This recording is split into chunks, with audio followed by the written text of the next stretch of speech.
O texto que os conservadores amam e interpretam de maneira errada, da maior disfarçatez, e é proposital. Separa aí o seu café, que a teologia é por nossa conta.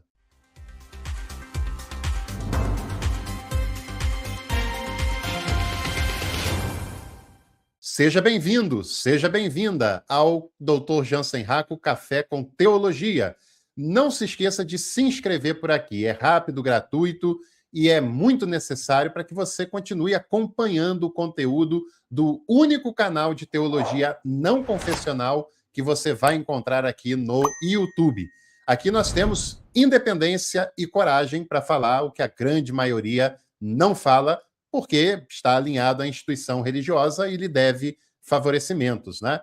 E outra coisa, você ainda pode estudar teologia acadêmica com valores bem acessíveis aqui, clicando ali no Seja Membro e dando uma olhadinha nas nossas opções.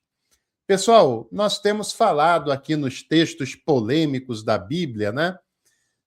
Sobre várias passagens dos livros sapienciais, dos livros poéticos, da sabedoria do Antigo Testamento. E eu quero aproveitar e deixar como sugestão de leitura para você essa bela obra da editora Loyola, de uma coleção bíblica que a Loyola tem, que é espetacular. Todos os livros são bons dessa coleção, chamado volume aqui em questão Sabedoria e Sábios em Israel, do teólogo José Vilches Lindes. Tá? Foi um teólogo espanhol, um biblista espanhol, e essa obra é muito legal, que me acompanha já há muitos anos, desde a época do processo seletivo para o mestrado. E eu vou deixar o link aqui embaixo na descrição, caso você queira adquirir, queira conhecer. O livro que nós vamos falar hoje é o livro de Provérbios, um livro muito interessante, de grande sabedoria, né, de reflexões profundíssimas, que a gente pode extrair muito conhecimento para a nossa vida. A maioria não é escrita por Salomão, como se pensa, mas também não vem ao caso nesse momento. O fato é que, como faz parte do livro sapiencial, é óbvio que não é um livro doutrinário, não é um livro dogmático, né? É um livro de reflexão de uma pessoa, de várias pessoas, sobre a sabedoria, sobre a realidade da vida e como elas encaravam essa realidade e os conselhos que elas dão para os mais jovens, para outras pessoas, para a sua audiência e por aí vai, né? E o texto aqui que eu tenho para mostrar para você, gente, fala sério, gente, olha só. Eu sei que algumas coisas, para se compreender, é necessário uma experiência até de estudo, de investigação, de pesquisa, de algo mais aprofundado, de leitura, né? Mas outras coisas estão na nossa cara e só não vê quem realmente não quer. Só não vê ou quem é muito despreparado, que é o caso de alguns, ou não vê quem quer interpretar o texto de maneira errada mesmo, que também é o caso de vários outros. E o versículo em questão é o versículo 28 do capítulo 22 de Provérbios, que está dizendo o seguinte: não removas ou não desloques os marcos antigos que os teus pais colocaram. Como é que é possível uma pessoa distorcer um texto desse? De duas frasinhas, ou nem isso, né? Que é claro no que está querendo dizer, que é óbvio no que está querendo dizer. Mas os conservadores, que fazem um péssimo serviço para a teologia e para a fé cristã, e que mais nos distancia do texto bíblico do que o contrário, tem um verdadeiro deleite, um verdadeiro prazer, um prazer despudorado de interpretar esse texto de maneira errada, equivocada, como se ele fosse uma bandeira do conservadorismo, e não tem rigorosamente nada, mas nada, absolutamente nada a ver com isso. A sabedoria antiga do antigo Israel não tinha essas loucuras que as mentes conservadoras brasileiras atuais têm, entende? Porque chega a ser algo escandaloso que alguém consiga interpretar esse texto de maneira equivocada. E eu me lembro de experiência própria, de já ter ouvido pessoas interpretando esse texto de maneiras equivocadas, de eventos grandes de denominações evangélicas que tinha como lema: não removas os marcos antigos. E tanto num evento quanto na pregação. E outra coisa, eu fiz aqui, antes de fazer o esboço desse textos polêmicos da Bíblia, desse episódio, eu fiz no YouTube uma pesquisa rápida, porque foi o máximo que a minha paciência me permitiu. Digitei lá na busca Marcos Antigos e me abriu uma série de pregações, estudos bíblicos, shorts de pessoas desconhecidas, de pessoas famosíssimas do meio evangélico falando sobre Provérbios capítulo 22, versículo 28. E eu dei uma olhada nos shorts. Olha, gente, era de uma disfarçatez, era de uma cara de pau a interpretação, alguns chorando, aos prantos, emocionados.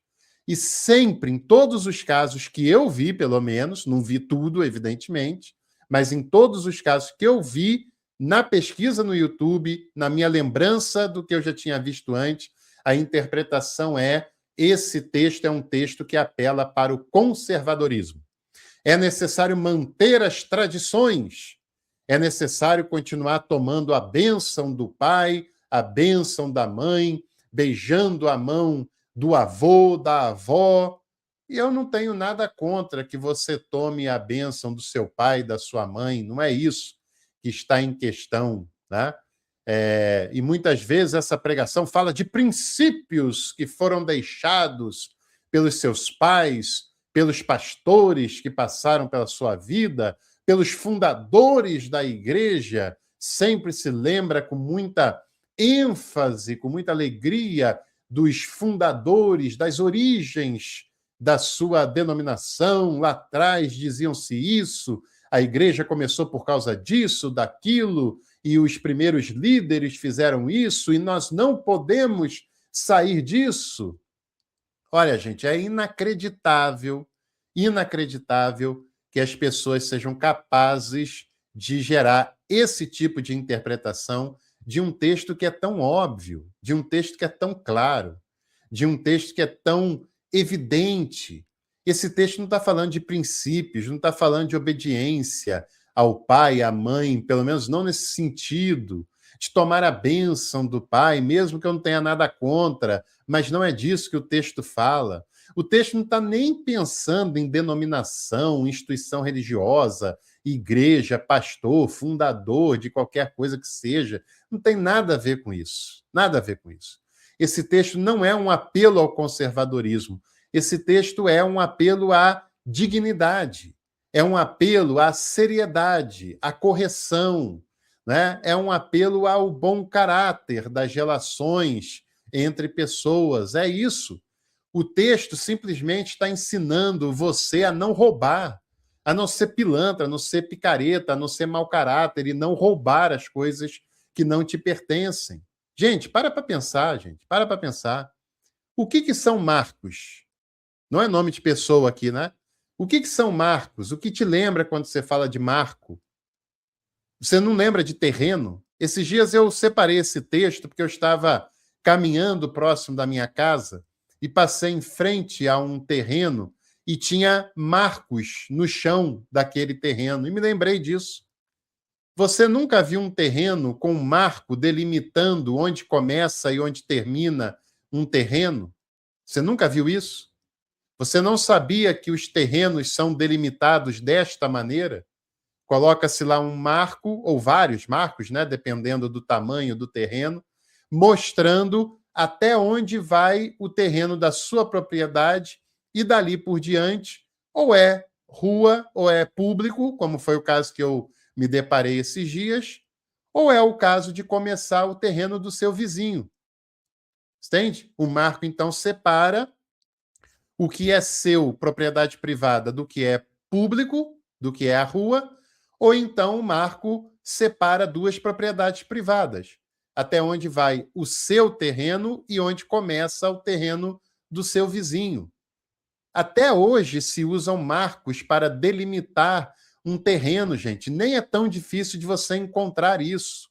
E olha que hoje nós temos escrituras, nós temos registro de imóveis, nós temos legalização, oficialização, que diz claramente onde é um terreno de um e de outro, e o marco é o que delimita o início e o fim de um terreno. Agora, você imagina lá no passado, há 2, 3 mil anos atrás, em que não tinha cartório, em que não tinha escritura, em que não tinha registro de imóvel, em que não tinha legalização, oficialização desse tipo de propriedade, e as pessoas basicamente dependiam da terra para viver, para sobreviver, né? Para sobreviver. Os marcos que eram colocados para delimitar o terreno eram extremamente valiosos, mais até do que hoje. E você nunca ouviu uma história de algum vizinho que removeu o marco? Para que remove o marco? Isso é pilantragem, isso é mau caratismo, né? Isso é uma prática de trapaça, é roubo isso. Geralmente a pessoa remove o marco e coloca ele mais para trás, né? Ou seja, se o seu terreno começa aqui, eu levo o meu marco mais para dentro do seu terreno para que eu ganhe ali 1 metro, 2 metros, 3 metros, seja lá quanto for, né? Dependendo do caso. Se eu for construir um muro, que ele fique dentro do seu terreno e não tome espaço do meu terreno, né? E naquela época, gente, que era um lugar pequeno, um lugar com muitas dificuldades, em que não tinha terreno para todo mundo e tal, às vezes as pessoas tinham essa tendência. O pai morreu, o terreno ficou de herança para os filhos. E às vezes um filho queria tomar vantagem do outro filho e empurrava o seu marco mais para frente. O seu terreno, que teria um tamanho, agora tem alguns metros a mais e, consequentemente, é óbvio, né? O do seu irmão encolhe, porque você estendeu o marco um pouco mais para lá. Ou então de um vizinho. Os pais ali delimitaram qual é o terreno de cada um. Quando ele morre, deixa para os filhos vão dar uma ali de esperto, de trapaceiro, né? E joga o marco para lá, empurra para lá, para que você leve vantagem e tenha um terreno maior do que você teria originalmente. E é claro que isso, quando você faz isso, você está defraudando alguma pessoa. Se você não comprou essa parte que você adentrou, você está defraudando uma pessoa, né? Você está tomando ou de um irmão, ou de um outro herdeiro, ou do seu vizinho. Isso é canalice, isso é roubo, isso é pilantragem. E o que o texto de Provérbios está dizendo é: onde os seus pais colocaram os marcos. Marco não tem nada a ver com tradição, não tem nada a ver com conservadorismo, não tem nada a ver com fundação de igreja, coisa nenhuma. Tem a ver com o que delimita o terreno e a propriedade de cada um, gente. Pelo amor, né? Não é difícil de compreender isso, só interpreta errado quem está querendo tomar vantagem disso. Quem está tendo uma leitura enviesada sobre o texto, quem está tendo uma ótica de ideologia. É uma trapaça isso que estão fazendo com o texto, né? E o que ele está dizendo é: onde o seu pai colocou o limite do terreno, você tem que respeitar.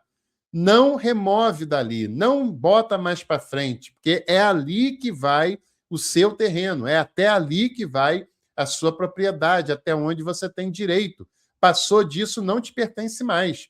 E se você remover para estender, você está roubando alguém. É isso que o texto está dizendo. É essa sabedoria expressa no texto, né? E nem é tão difícil assim da gente entender isso com clareza, né, minha gente? Vamos combinar isso aí, tá certo? Tem gente que fala que pessoas mais à esquerda ou progressistas e tal, termos que são construídos, né? Fazem uma interpretação com ideologia, politizou o texto.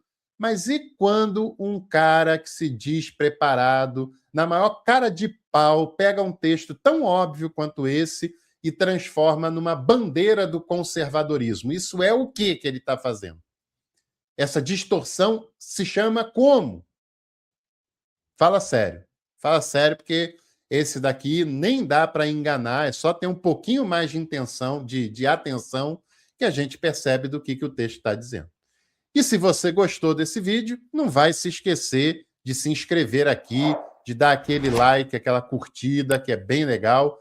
E olha, o vídeo está acabando, mas você ainda pode hypar esse vídeo 3 vezes por conta, de maneira gratuita. E não se esqueça também de visitar aqui a nossa descrição. Tem o link do livro e outras coisas que vão te interessar bastante por ali. Tchau, pessoal. Até o próximo Café com Teologia.